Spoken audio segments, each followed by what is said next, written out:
만약 열애가 중생을 제도한다고 말하고 제도할 중생이 있다고 한다면 그럼 부처님은 중생상이 있는 겁니다.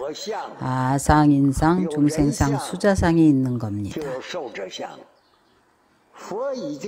부처님은 일찍이 끊었습니다. 아상, 인상, 중생상, 수자상이 없습니다. 그래서 부처님께서는 종일토록 중생을 제도하나 중생상을 보지 않는다고 말합니다. 부처님은 수보리가 마음에 아직 의혹이 남아있는 줄을 아시기 때문에 마음이 아직 청정하지 않아서 중생을 부처님께서 제도한다고 생각합니다. 일체 중생들이 부처님에 의해 제도된다고 생각하는 것입니다. 부처님이 중생을 제도해서 성불한 것이라고 부처님이 중생을 제도한다고 생각합니다. 부처님께서 중생을 내가 제도할 필요가 없다고 대답하십니다. 나 또한 중생을 제도할 필요가 없다고 하시는데 왜냐하면 중생이 각자 불성을 부족하고 있고 본래 부처이기 때문입니다. 이것은 여러분이 깊이 참고해야 합니다. 중생이 본래 부처입니다. 중생과 부처가 둘이 아닙니다. 마음과 부처가 둘이 아닙니다. 둘이 아니라는 것은 바로 하나라는 뜻입니다. 일체 중생이 본래 부처입니다. 미하고 깨달음의 차이가 있을 뿐입니다. 이 도리를 여러분이 참고해야 합니다.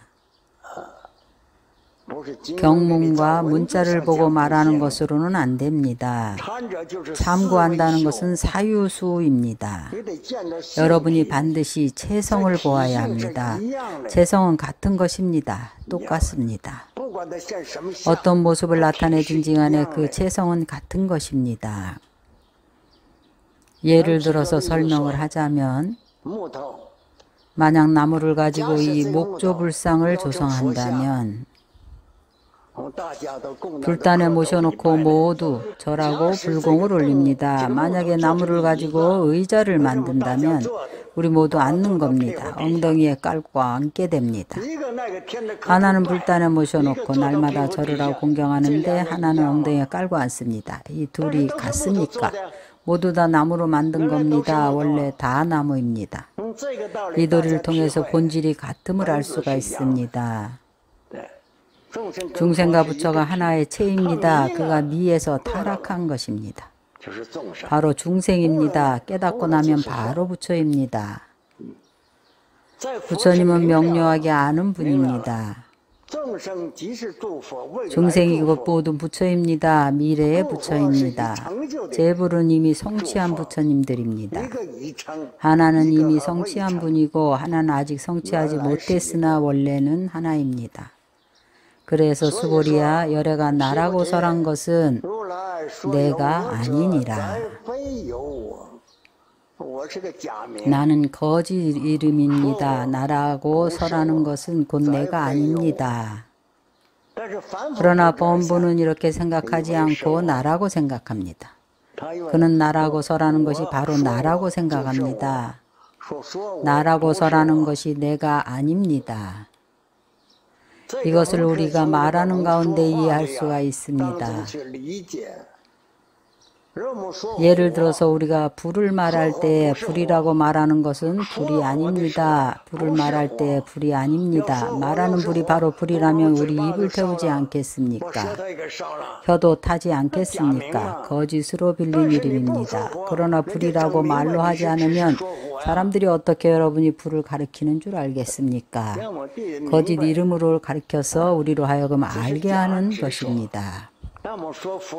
우리가 부처를 말하는 것도 부처가 아닙니다. 바로 이런 의미입니다. 그래서 수보리야 열애가 내가 있다고 설함은 곧 내가 있음이 아니니라. 열애가 설한 나는 곧 내가 아니니라. 그러나 범부들이 집착을 하는 것입니다. 나라고 설하는 것은 그가 아니고 너 또한 아닙니다. 나라고 설하는 것이 바로 나입니다. 분별하는 뜻입니다. 부처님께서 범부들이 나라고 여긴다고 설하십니다. 부처님께서는 수보리가 범부를 집착할까봐 범부라고 설하면 열애갖고 범부 아님을 이름하여 범부라고 설한 것이니라. 금강경에서는 매번 3번을 전환합니다. 하나는 세간에 수순하는 가명이고 하나는 진리를 드러나는 비입니다. 부정하고 나면 또 세간에 수순합니다. 그래서 일체재불이 성불하고 나면 다시 사람과 같은 모습으로 나타납니다. 이 도리를 알면 되는 것입니다. 열애가 설하는 나는 본각의 자성 청정한 나입니다. 그것은 상락 아정의 나입니다. 범부의 탐진치, 무명의 허망한 내가 아닙니다. 그것은 거짓된 나입니다. 부처님이 설한 나는 상락아정에 4가지 덕이 있습니다. 그래서 범부가 나라고 여기는 것입니다. 범부는 아가 있고 인이 있고 아인의 견해가 있습니다. 그것이 바로 범부입니다. 왜냐하면 범부의 마음에는 생멸이 있습니다. 그래서 범부라고 합니다. 성인의 마음에는 생멸이 없습니다. 그는 바로 범부가 아닌 것입니다. 반야바라밀다를 깨달은 사람은 바로 범부가 아닌 것입니다. 반야바라밀다를 미한 사람은 바로 범부입니다. 그래서 범부가 곧 범부가 아닙니다. 범부가 반야바라밀다를 깨달으면 바로 범부가 아닌 것입니다. 또 다른 설에 의하면 마음에 능소가 있으면 범부입니다. 마음에 능소가 없으면 바로 범부가 아닌 것입니다. 바로 평등한 법이고 법이 평등한 것입니다. 이 법이 평등하여 높고 낮음이 없느니라. 바로 의심을 다 없애버렸습니다. 돈초지급 입증보리라고 말합니다. 그것이 바로 부처와 중생이 평등한 것입니다. 수보리야, 내 뜻이 어떠한고 30 이상으로 열애를 볼 수가 있는가? 말하기를 수보리야, 너는 30 이상 80종 상호로 열애를 관하는가? 수보리가 그렇습니다 라고 대답합니다. 네, 맞습니다. 바로 그렇습니다. 저는 30 이상으로 열애를 관합니다. 부처님께서 말씀하시기를 수보리야, 만약 30 이상으로 열애를 관하는 자는 전륜성왕이 열애일 것이다. 만약 내가 30 이상으로 열애를 라고 여긴다면 틀렸느니라. 왜냐하면 전륜성왕도 또한 30 이상이 있기 때문입니다. 그럼 전륜성왕도 성불한 것이 아닙니까? 수보리가 답이 틀렸다는 것을 듣고는 얼른 바꿉니다. 수보리가 부처님께 말씀드립니다. 세존이시여, 제가 부처님 뜻을 이해한 바로는 마땅히 30 이상으로 열애를 관해서는 안 됩니다. 바로 30 이상으로 열애를 관하면 틀린 것입니다. 30 이상으로 열애를 관해서는 안 됩니다. 그럼 마땅히 어떻게 열애를 관해야 할까요? 그래서 법시는 상이 아닙니다. 여는 여여하여 부동하다는 뜻입니다.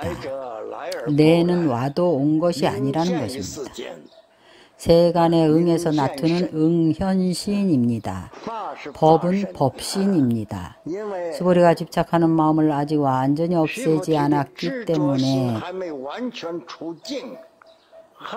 아직 이 병통이 남아 있습니다. 그래서 부처님께서 그에게 또 이 질문을 하신 것입니다. 그러나 수보리는 부처님 질문을 이해하지 못했습니다. 입에서 나오는 대로 마음을 쓰지 않고 대답한 것입니다. 네, 그렇습니다. 맞는 말씀입니다. 부처님께서 그가 틀렸다고 하셨습니다. 마땅히 어찌해야 하는가?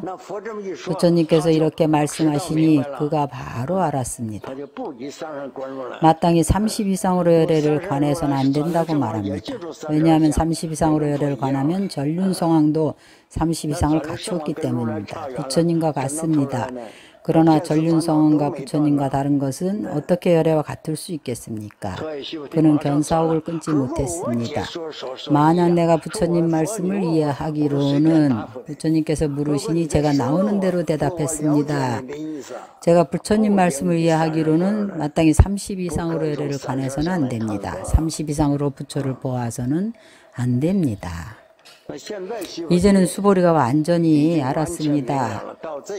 이 반야 해상에 와서는 수보리가 이미 대보살의 경계에 들어갔습니다. 그가 이제 원래 이승 성문들의 오직 인하의 상만요다란 경계가 아닙니다.